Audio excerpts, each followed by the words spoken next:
welcome. Thank you for joining us on Debbie's Back Porch again tonight.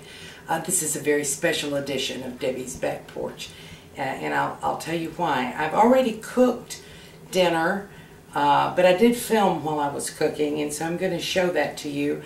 And this will be our 100th episode on our YouTube channel, Debbie's Back Porch.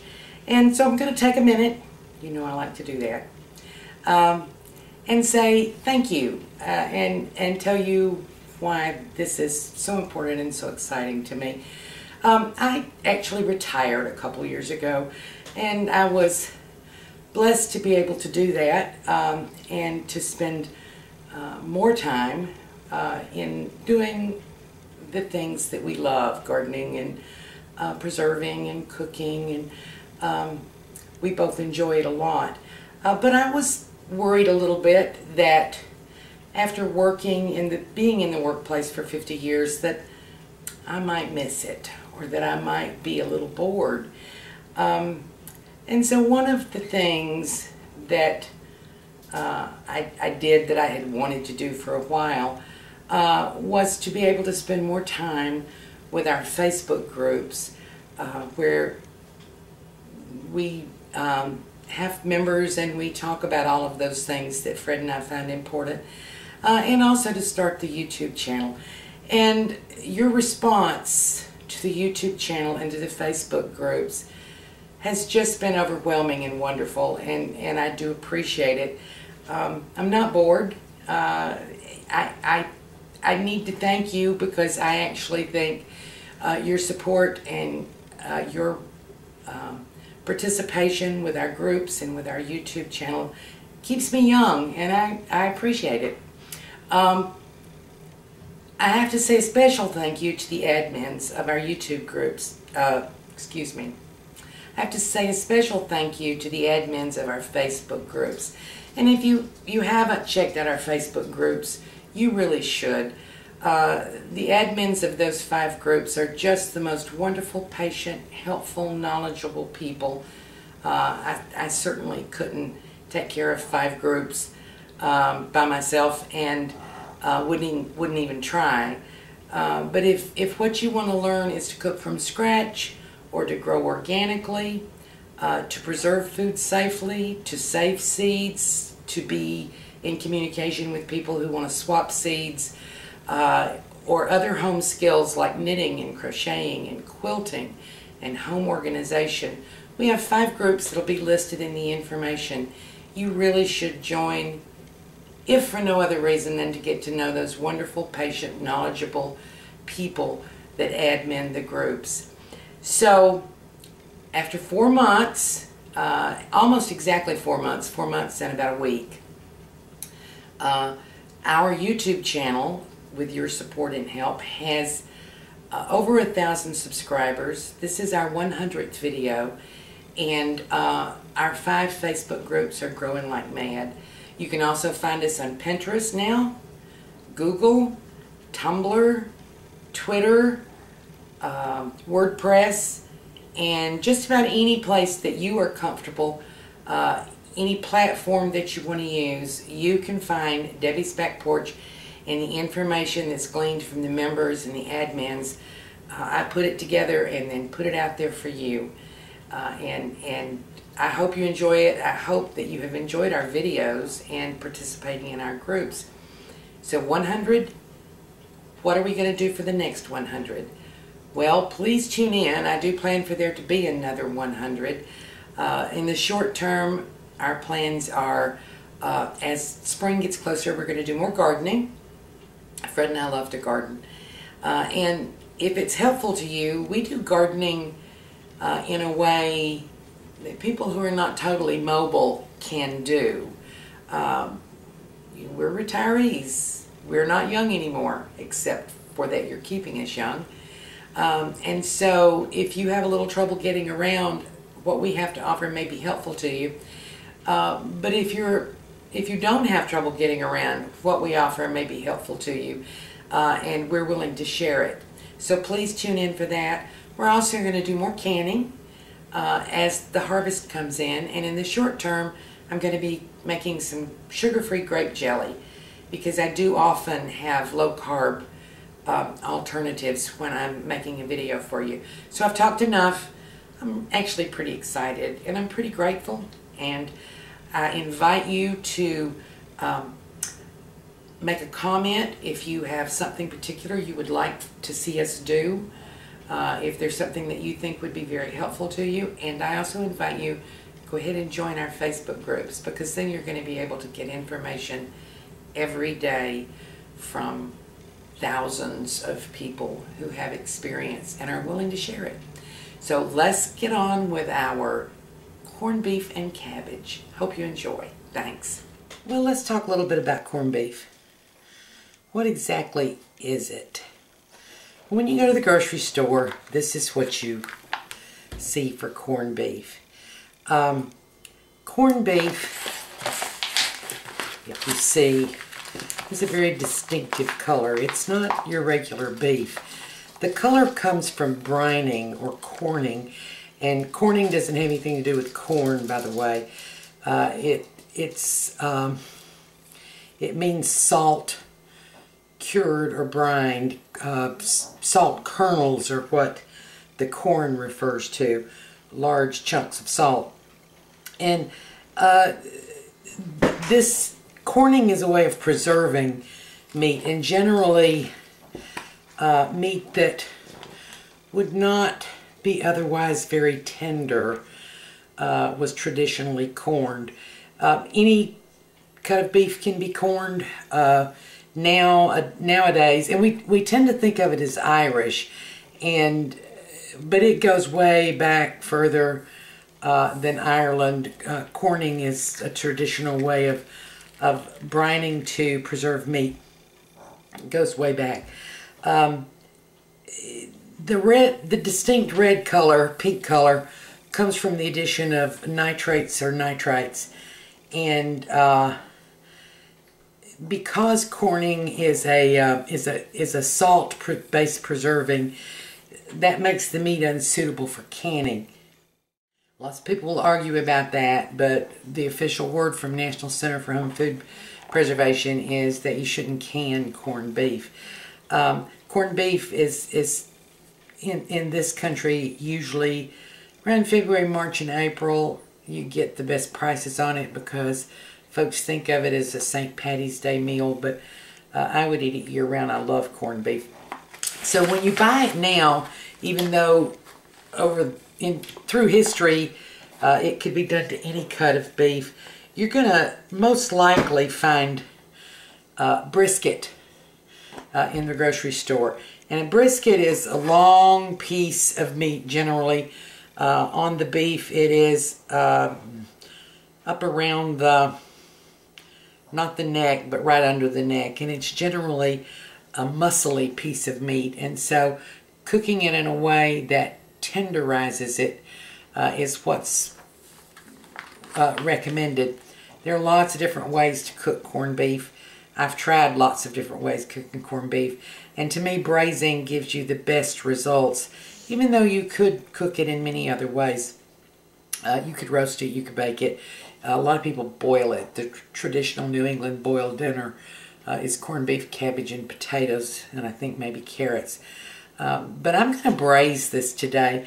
And you can corn your own beef. I actually have corned my own beef, but it takes a couple weeks, and it's not any cheaper to do it that way than to go ahead and just buy it already corned. When I have access to grass-fed beef, I'll go ahead and corn a couple of those, and they're pretty darn good, but they do take up a long time, and the meat has to be refrigerated through the whole process, so it takes up a lot of refrigerator space. So anyway, when you get it, it's most likely going to be in a package like this. There's going to be a seasoning packet inside it. Some people use it, some don't. It doesn't matter. I generally pop it in the water, but it's up to you. And it's got a lot of liquid in here, so we're going to take this over to the sink and drain it, and then we'll come back. Okay, well, here is our corned beef all drained. Now, corned beef is another one of those things where theories abound. If you go through the internet or through books looking for how to cook corned beef. There are going to be 100 different people who will tell you this is the way to do it. I'm not going to do that. I'm going to tell you this is my way to do it, and the way that I've had really good results. So when you're cooking corned beef, notice this thick layer of fat. Some folks are going to tell you to trim that off. I don't. I leave it on there.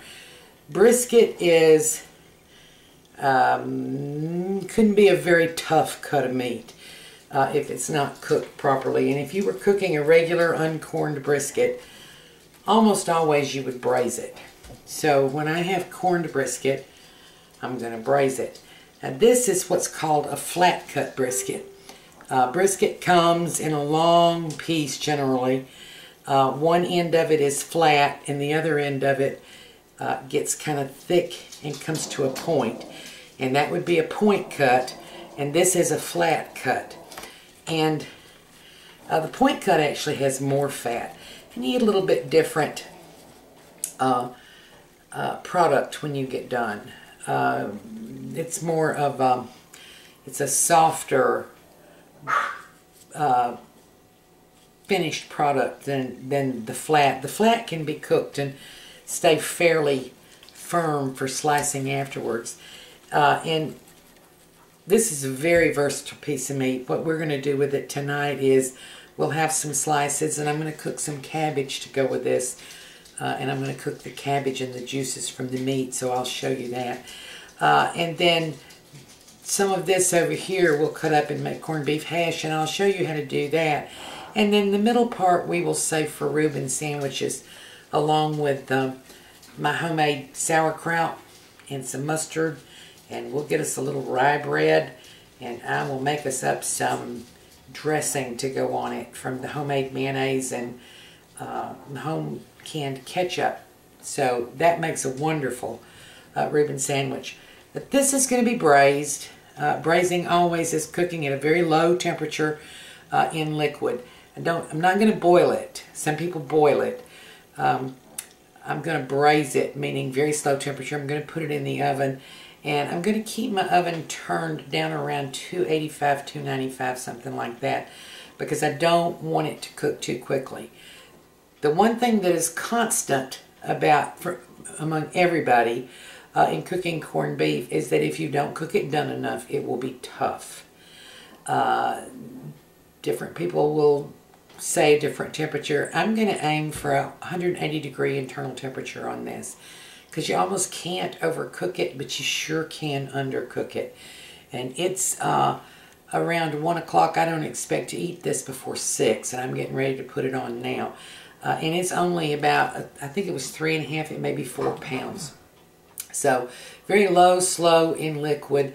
When you cook it in that method, that muscle tissue in there just dissolves and leaves the meat very, very tender. So it's dry now, pretty dry. I'm going to brown it. We're going to put it in the oven. Come on, and I'll show you how I do that. Okay, I have here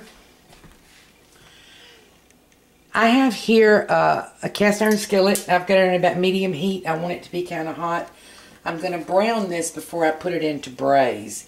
It's going to sizzle a little when I do this.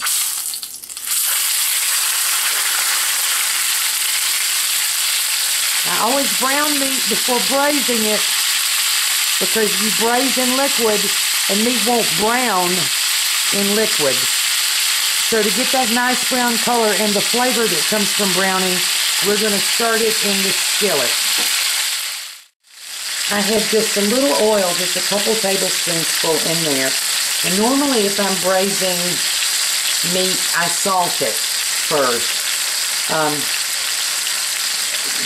This was cured in a brine, so it's plenty salty, and it's salty all the way through. And the salt was used as a tenderizing agent. And a lot of people soak it to get the salt off.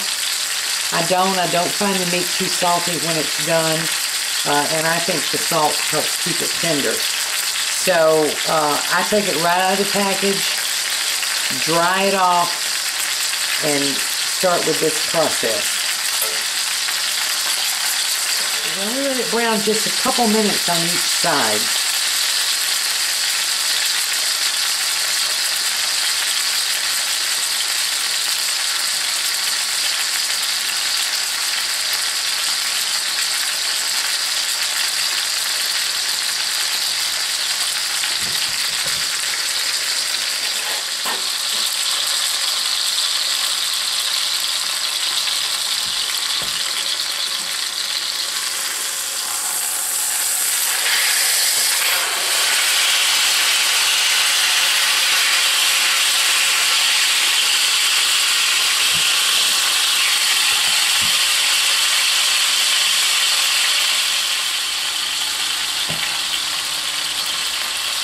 So you see that nice little browning we're getting? I'm going to let the fat side brown just a little bit longer. Sometime when you're looking for, when you're surfing and you just want to read something interesting, Google the Maillard reaction. It's M-A-I-L-L-A-R-D, I believe, Maillard reaction. And it's an explanation of why you brown food, and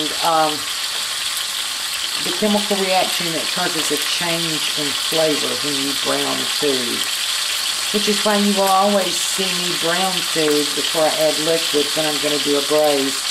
And I braise a lot because in these days meat is just so expensive, and some of it is more.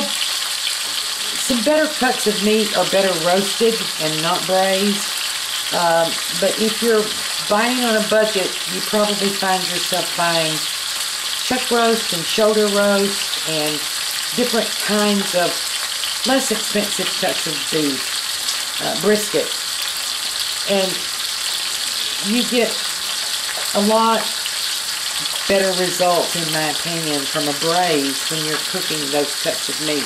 So I braise a lot. A chuck roast, your sort of traditional pot roast, is a braise.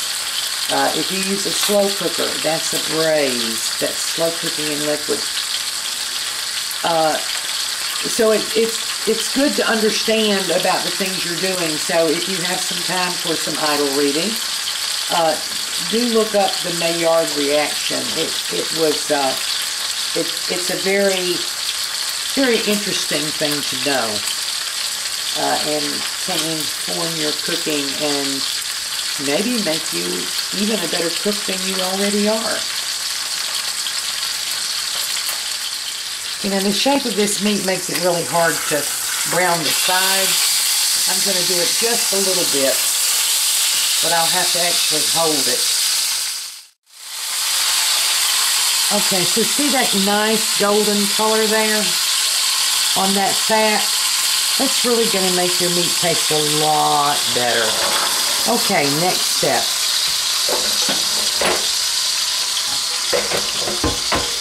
So this is actually my braising dish, and it's really too big for this piece of meat, but my next smaller one is too little. So we're going to go with this one. My oven is preheating now.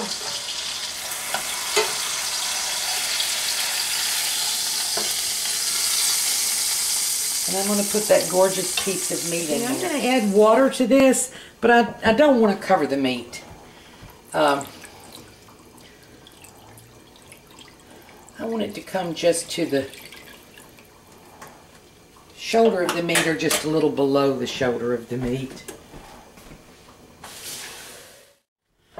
And that, I'm not giving you a quantity because that's going to vary according to the size of your vessel and the size of your beef. But that's enough water. We don't necessarily want it to come up over that fat. And I have the little seasoning packet here, which is mostly cloves and coriander seeds and pretty much the same spices you would use for pickling. And you don't have to use these at all, and you can make up your own. But this is, it's not necessary to add a lot of stuff to this, because this has been corned, it's been brined. marinated, so to speak, for several, probably a couple weeks, at minimum of 10 days. So the flavor is all through it already. We're going to cover this. I'm going to put it in my oven, which I have preheated to 300 because I want it to come up to a safe temperature pretty quickly, but then I'm going to turn it down to about 275. If you were cooking this on top of the stove, and you can do a perfectly good braise on top of the stove, you would want to keep it at such a low simmer that you just see occasional bubbles coming up. Slow, low temperature, but at a safe temperature. You would never want the inside of the meat to stay under 140 for longer than 2 hours. And crock pot is fine too. Corned beef lends itself very well to being cooked in a crock pot if you go through the steps of browning it first. So this is going in the oven, and then I'm going to forget it, and I'll probably come back to you. It's 1 o'clock. I'll probably come back to you around 5. We'll check the internal temperature. It should be done. I turned the oven off about 15 minutes ago and checked the temperature, internal temperature. And I'm going to do that again for you, even though it's probably cooled down a little bit. When I take this lid off, the first thing you're going to notice is, oh my gosh, it shrunk.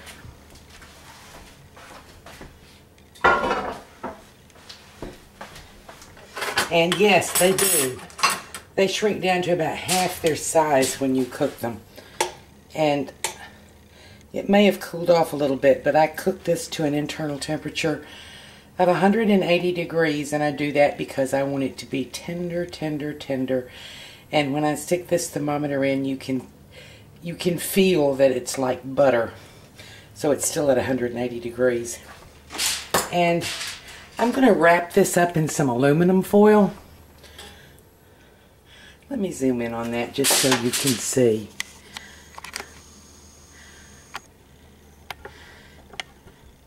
See that lovely color? I know my light is just not the best, but the browning it has made the fat crackly, and you can trim that off when you eat it if you like, but I leave it on for that reason. It makes the flavor go all through it, and it helps with the tenderness.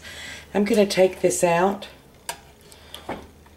and wrap it in aluminum foil, and my tongs are cutting right through it. It's so tender. And I'd like for it to stay in one piece, so bear with me. I'm going to wrap it tightly in aluminum foil and let it rest while I cook the cabbage. And I don't cook the cabbage in with the corned beef, but you see all that wonderful stuff. We don't want to waste that. That's going to go in our cabbage. I cook them separately because they take a different time, and I like to make sure that the cabbage gets brown too. I braise the cabbage. I've done braised vegetables for you before, so I won't spend a lot of time on it, but I will just kind of show you what I'm doing as I go along. I'll be back. Okay, I have here a cast iron pan, and in it I have poured the oil and the juice from where I browned the corned beef before I braised it. And I've poured it in there. I've got it heating up. And I did that not because I'm a tightwad, even though I may be a tightwad. I did it because part of the beauty of cooking from scratch is your ability to layer the flavors of food. If you've watched my video, you've seen I'll make a marinade and then or an infusion, and then use it to make something else with, and then use the schmaltz from frying chicken, from making chicken broth, and rendering the lard, and those are things you can do that build a flavor base, and in a way that, say, putting some Crisco in there, or even some yummy butter. It's a different way of layering flavors. And so I have in here the fond, the little bits of fond that came off when I browned the corned beef, and I have the oil I browned it in, and those juices are down in there, and they're getting good and hot. And I have here, not a whole lot, because there's just 2 of us. This will cook down some, but this will be plenty for 2 of us. Some finely sliced cabbage, some thinly sliced onion, and some thinly sliced carrots. And this is going to be our braised cabbage to go with it. Now, traditionally you have potatoes with this, and I try to keep things low carb when I can. Fred's not totally low carb, so I cook him some potatoes. But I'm not going to cook potatoes with this. You can, though, if you want to have potatoes. And what you would do would be cut them up first. Cut them in fairly small chunks and put them in first and let them brown before you add the cabbage, the onions, and the carrots. So what I'm going to do is just brown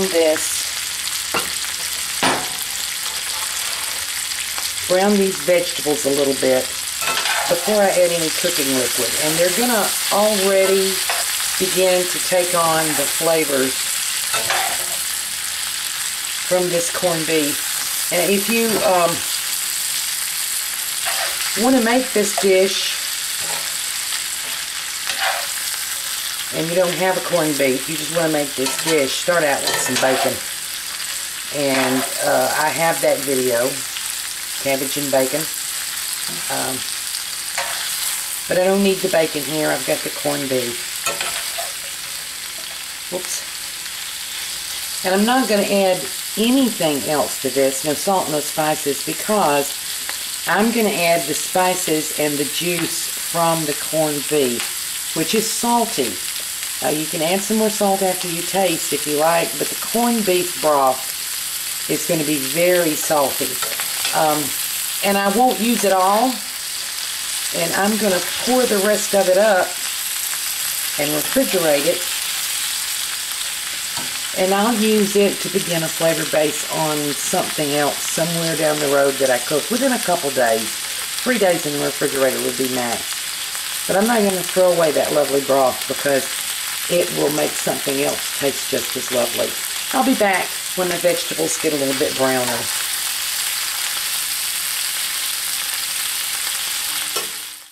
Well, I'm never sure what you can see on the videos, whether or not you can tell.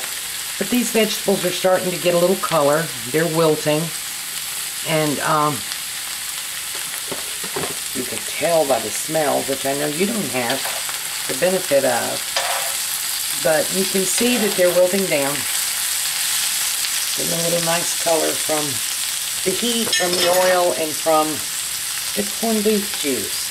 Now I'm going to get the broth out of this big old brazier.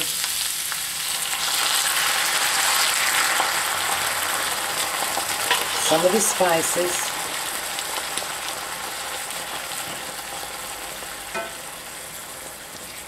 I don't want to drown them. I just want enough to cover them. And I don't want to cook them to death. So I'm going to turn the heat down a little bit. Put a lid on. Set my timer for 10 minutes. Now, this whole preparation will take about the same amount of time as the 30 minutes, 20 to 30 minutes that I'm letting the corned beef rest. So both things should be ready at about the same time. And I'll be back and plate this up. In the meantime, I'm going to put all of this wonderful corned beef broth that's left in a jar and get creative with thinking about what can I flavor with this lovely broth. I'll be back in a few. Well, before I cut this lovely hunk of goodness, I just want to let you see it. This is juicy, this is tender. I'll show you that. And it's not something that most folks have every day, but boy, it is so yummy. And with a little cabbage and carrots and onions and potatoes if you like, you're going to have a meal that you'll totally enjoy. Let me slice this up for you. Fred and I, two of us, we'll get 3 meals off of this. Even though it did shrink, and I know it looks to you very small, looks to me pretty small, but it's plenty of meat. And let me slice this for you. And I actually could slice it with a kitchen knife. It just comes apart. Now, after we eat tonight, I will refrigerate the rest. And that's how you get those lovely sandwich-sized slices. Because it'll firm up when it's refrigerated.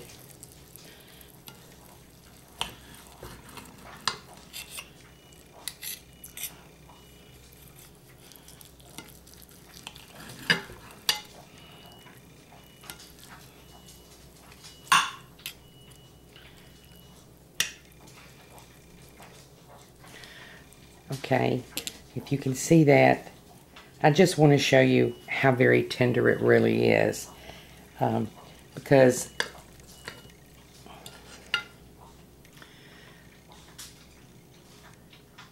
this is a piece of meat that's been salt brined for many, many days. Even though we started out with a brisket, which can get a little tough, as long as you cook this low and slow and make sure it's fully done, you're going to get just the most wonderful taste, and it cuts like butter. So I'm going to plate this up and show you a serving suggestion, but you can eat it any way you like, and I'm going to eat a bite.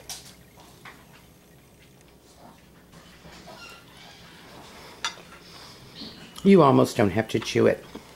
There you have it, corned beef and cabbage. A meal fit for a king or a queen or a domestic goddess, as I often say. I hope you enjoy. Please join us again tomorrow when we get started on our next 100 videos. Thank you.